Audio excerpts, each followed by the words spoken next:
আমাৰ চেনেলৰ অন্য এটা ভিডিঅ'লৈ আপোনালোকক স্বাগতম জনাইছোঁ। এছআই জোনমণি ৰাভাৰ হত্যাকাণ্ড সমগ্ৰ অসম জোকাৰি গৈছে। জোনমণি ৰাভাৰ চাঞ্চল্যকৰ মৃত্যুক লৈ আকৌ আহিছে নতুন তথ্য।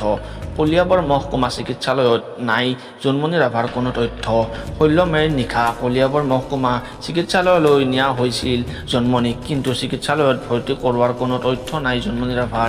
এই চিকিৎসালয়তে মৃত্যু বুলি ঘোষণা কৰা হৈছিল জোনমণি ৰাভাক, আৰু লগতে আৰক্ষীৰ মৃতদেহ চম্ভালি লোৱাৰো কোনো তথ্য নাই। এতিয়া সকলোৰে মনত প্ৰশ্ন হৈছে যে হাস্পতাল কৰ্তৃপক্ষৰ লগত কিয় কোনো তথ্য নাই জোনমণি ৰাভাৰ। এই প্ৰশ্নৰ উত্তৰত হস্পিতাল কৰ্তৃপক্ষই জনায় যে কেতিয়াবা পঞ্জীয়ন কৰোঁতে দেৰিও হৈ যায়, কিন্তু 16 মে'ৰ পৰা আজিলৈ ইমান দিনে কিয় পঞ্জীয়নেই নহ'ল জোনমণি ৰাভাৰ।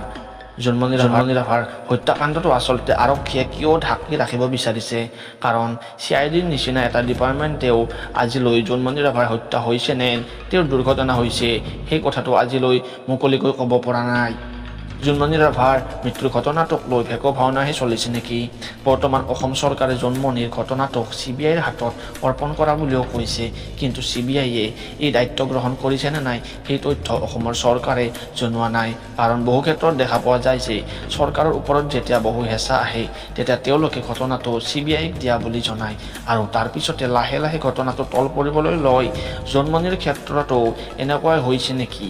এতিয়া কথাটো হ'ল, অসমৰ জনসাধাৰণে জোনমণি ৰাভাক ন্যায় দিব লাগিব। ভিডিঅ'টো যিমান পাৰে শ্বেয়াৰ কৰক, কাৰণ আজি যদি আৰক্ষীৰ লোকৰ লগতে এনেকুৱা হয় তেন্তে সাধাৰণ জনতাৰ লগত কি হ'ব, বা সাধাৰণ জনতাক কোনে ন্যায় দিব? গতিকে আপোনালোকে আমি সকলোৱে মিলি এছআই জোনমণি ৰাভাক ন্যায় দিবই লাগিব। বাকী আপোনাৰ মন্তব্যটো আমাক ন্যায় লাগিবই, আৰু অসম চৰকাৰে এতিয়ালৈকে একো কাম কৰা নাই যে CBIক তদন্ত দিয়া বুলি মুখ্যমন্ত্ৰীয়ে ঘোষণা কৰিছিল, কিন্তু এতিয়ালৈকে CBIয়ে হাতত লোৱা নাই। এইটোৰ কাৰণে আমি দুখিত।